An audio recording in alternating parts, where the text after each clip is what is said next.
අයිබෝන් travel විත් DS අද ඔබ රැගෙන යන්නේ ඊශ්‍රායලයේ වගාව බලන්න.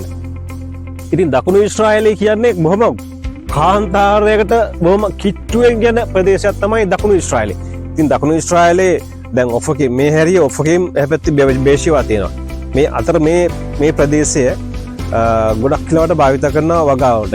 වගාව සඳහා මෙතන විතරක් නෙවෙයි මුළු ඊශ්‍රායලෙම භාවිත කරනවා. ඉතින් මෙතන ටිකක් විශේෂයි. ඉතින් සාරවත්ම කොටස තියෙනවා කියන්නේ මේ ගාසා කිට්ටුව මේ ඒරියාව තමයි මේ සාරවත්ම පස තියෙනවා කියලා කියන්නේ. ඉතින් මේ සාරවත්කම කෙසේටත් මේ පසේ නම් ගල් බොරු ඔලු වලින් එමට බොහොම නිසුරු බවක්මයි පේන්නේ. හැබැයි මේ කට්ටියගේ මේ තාක්ෂණික උපුරුම පාවිච්චි කරලා උපුරුම භාවිත කරලා මේ මුඩුබිම් වගේ තියෙන මේ තනිතලා පොළව බොහොම සාරවත් බවට පත් කරලා තියෙනවා. ඔබ මේ දකින්නේ බොහොම සරුවට වැඩුණු තිරිඟු යායක්. අක්කර දහස් ගානක් මේ විදිහට මේ ප්‍රදේශය අපිට දැක ගන්න පුළුවන් තිරිඟු වගාව. මේ ප්‍රදේශය විතරක් නෙවෙයි මේ මුළු පළාතෙම මේ විදිහට තිරිඟු වගාවල් ඒත් එක්කම විවිධ කර එළවලු පළතුරු හැම දෙයක්ම අපට දැක ගන්න පුළුවන්.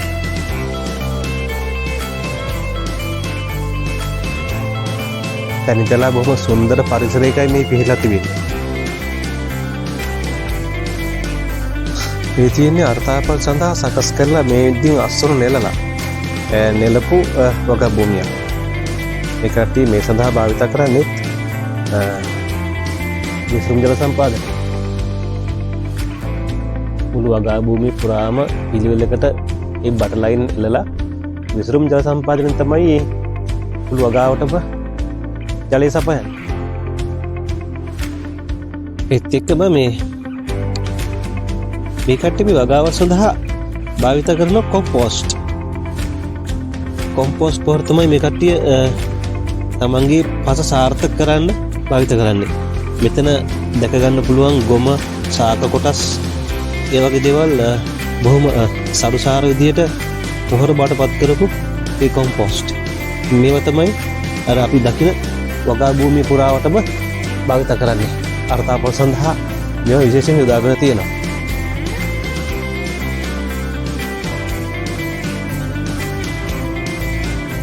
අවුරුද්දේ වැඩි කාලයක් ගිනි ගහන අවුවේ කරවෙන පැත්තක් තමයි කරවෙන ප්‍රදේශයක් රටක් තමයි ඊශ්‍රායල කියලා කියන්නේ. ඒක කාලයකට බොහොම අධික සීතල තියෙන බොහොම කටුක දේශගුණයක් හිමි රටක් තමයි ඊශ්‍රායල කියන්නේ. හැබැයි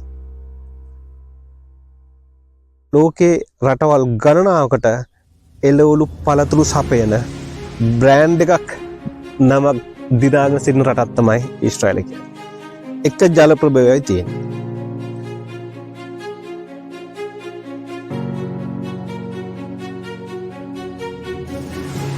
මම දැන් ඉන්නේ තිබෙරියාවල. තිබෙරිය කිව්වහම ඊශ්‍රායලයේ තියෙන ප්‍රධානතම සම්පතක්. ඊශ්‍රායලය ගත්තොත් එහෙම ඊශ්‍රායලයේ ප්‍රධාන ආදාය මාර්ග දෙනවනේ. ඒ තමයි දුෂ්කර්මාන්තේ, බෙහෙත් තාක්ෂණය, ගුවන් යානා එත්තිකම අවියවුද. මෙන්න මේ සම්බන්ධයෙන් ගත්තොත් එහෙම දුෂ්කර්මාන්තේ ලොකු තැනක් දීලා තියෙනවා. ඉතින් හැමදේම ක්‍රියාත්මක වන්නේ මේ තිබෙරියාව කියන ස්වභාවික තවත් එක්ක. තිබෙරියාවක් නැත්තම් ඊශ්‍රායලය ගැන හිතාගන්න තමාරුයි. අපේ පරාක්‍රම සමුද්‍රය වගේ වඩා විශාලයි. හිතන්නේ 5-6 ගුණයක් විශාලයි. ඇතින් හඳු පේනවා මිදුමින් වැහිලා තියෙන්නේ. කොහොමත් මහා විශාල මිරිදිය ලොකු වැවක්. ඉතින් මේන් තමයි මුළු ඊශ්‍රායලම ගොවිතැන් කටයුතු කරන්නේ. ඒත් එක මුළු ඊශ්‍රායලටම බොන්න වතුර දෙන්නේ. මුළු ඊශ්‍රායලෙම සම්පූර්ණයෙන්ම නහර වගේ හැමතැනම දුවන්නේ මේ තිබෙරියා වැවේ වතුර විතරයි. ඉතින් මේන් තමයි මේ රටම සම්පූර්ණයෙන්ම සංවර්ධිත තත්ත්වයකට පත් වෙලා තින්නේ මේ වගේ වතුරත් එක්ක. අර ඈත පෙන්න කඳු තීරෙන් එහා තියෙන ජෝර්දානය. මේකෙන් එහා පැත්තේ වෙන රටකට අයිති තියෙනවා. ජෝර්දාන සීමාවට ආසන්නයේ තමයි පිහිටලා තියෙන්නේ තිබෙරියා කියන මේ මහා ජලාශය.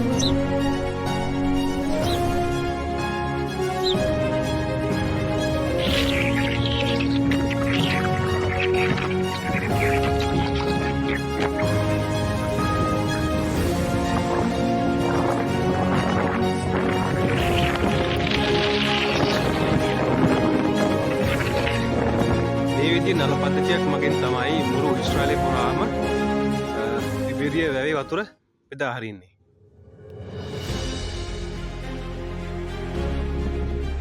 ඊශ්‍රායලයේ අවුරුද්ද පුරාම එළවලු එකම ආකාරයෙන් අපිට ගන්න පුළුවන්. මිල ගණන් බොහොම අඩුයි. ඊශ්‍රායල් මුදල් වලින් ෂෙකල් 2යි 3යි කිලෝ එකක් මේ ඕනම එළවලුවක් කිලෝ එකක් දෙකක් 3ක් 5ක් 10ක් බවට පත් වෙනවා. ඉතින් මේක බොහොම ෆ්ලැට් රේට් එකක්. එහෙම නැත්නම් බොහොම සමතුලිත මිලක් තමයි අවුරුද්ද පුරාම යන්නේ. ලංකාවේ කාලයකට එළවලු පළතුරු කෙරවලක් නැතුව වැඩිපුරම භාවිත කරන්නේ දිගම්පතන අලි දඹුල්ල එළවලු භාර්තික මධ්‍යස්ථානයේ. ඉතින් විකුණා ගන්න බැරුව ගොවියෝ පාරවල් ගානේ හලනවා, වහබනවා, මැරෙනවා. අපේ ක්‍රමවේදයක් නැහැ. අපේ තියෙන පළතුරු එළවලු ටික අතිරික්ත රට යවන්න, පැක් කරන්න අපේ කාම ක්‍රමවේදයක් හදලා නැහැ. ඒකෙන් වෙන්නේ අර ගොවිතැන් කරන ගොවියා හෙම්බත් වෙනවා. හැමදාම එකම තැන. අපිට හදන්න බැරිද දැන්වත් ක්‍රමයක්? මුළු ලෝකේ පුරාම අපේ එළවලු පළතුරු ටික යවන්න. කාවේ කුෂ්කර්මාන්තේ සම්බන්ධ තියෙන කුෂ්කර්මික දෙපාර්තමේන්තුව ගොවියන් සේවා මධ්‍යස්ථාන තමන්ගේ කාර්යභාරය හරියට කරනවා නම් මේ තත්ත්වය සම්පූර්ණ වෙනස් වෙනවා. පහුගිය කාලේ වවුනියා ප්‍රදේශයේ මම කරපු එක සංචාරකෙදී මම දැක්පු දෙයක් තමයි මේ වගා උපකරණ එහෙම නැත්නම් පෝර හැදීමේ ඒ උපකරණ බොහොම වටිනාකම හිතු මම හිතන්නේ ලක්ෂ ගාණක් වන උපකරණ ලබා දීලා තියෙනවා. ඒ සම්බන්ධයෙන් කිසිම දැනුමක් නැති, අවබෝධයක් නැති, වගා භූමියක්වත් නැති මිනිසුන්ට. ඉතින් මේ අය මේ කට්ටිය මේ ගෙවල් වල අයින් වල ඒවා ගොඩ ගහලා තියලා තියෙනවා. ඇහුවාම කියනවා අපි දන්නේ අපිට ගෝජන් සේවකෙන් දීලා කියන්නේ. ඉතින් මේවා වැස්සට තෙමෙනවා, ඒවා මල කනවා, විනාශ වෙනවා. ඉතින් මේ විදිහේ මේ නිලධාරී කරන මේ වැඩ උණු ලංකා පුරාම තියෙනවානේ. ඉතින් යන්නේ මේවයි හැදෙන්න ඕනේ. අදාළ කෙනාට, අදාළ දැනුම තියෙන කෙනාට, අදාළ භූමි තියෙන කෙනාට මේවා දෙන්න ඕනේ.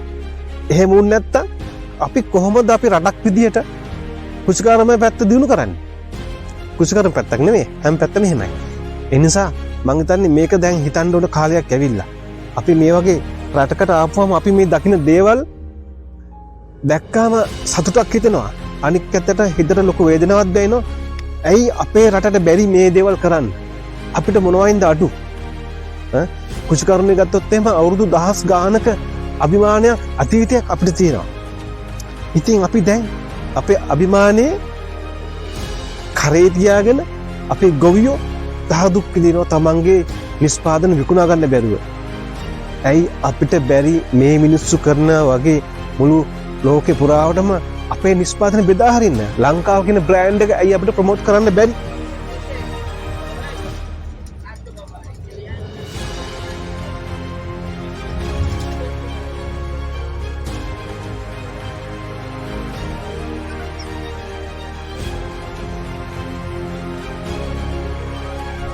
කුෂිකර්මාන්තය ගත්තොත් එහෙම ඊශ්‍රායල් කුෂිකර්මාන්තය හා ලංකා කුෂිකර්මාන්තය අහසයි පොළොවේ වගේ.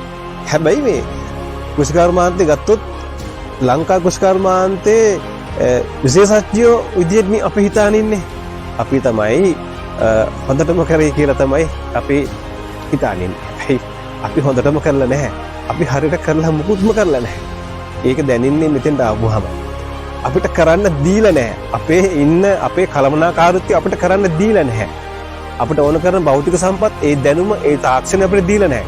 ඉතින් හොඳටම කරන්න බෑ. හැබැයි ඊශ්‍රායලේ හොඳටම කරනවා. හොඳටම කරන නිසා තමයි අද කුෂිකර්මාන්තයෙන් මුළු ලෝකෙටම එළවලු පළතුරු සප්ලයි කරන්නේ. ඒ සම්බන්ධයෙන් බ්‍රෑන්ඩ් නේම් එකක් දරා සිටින්නේ. වසවිස අඩුම එළවලු පළතුරු නිෂ්පාදනය කරන්නේ ඊශ්‍රායලයේ කියලා. ඒක නිසා මේ කුෂිකර්මාන්තය කොහොමද තමන්ගේ රට ගොඩ ගන්න භාවිත කරලා තියෙන්නේ කියන එක මේ මහා වගාවල් දැක්කහම අපිට ඒක ගැන අධ්‍යයනය කරපුවාම අපිට හිතා ගන්න පුළුවන්. හැබැයි මේලට තියෙන්නේ එකම එක ජල ප්‍රභවයයි ඒ කිලෝමීටර් 4500ක් ඈතින් තියෙන තිබේරියාව කියන වැව විතරයි. අපිට වැව් කීයක් අපේ රටේ තියෙනවද?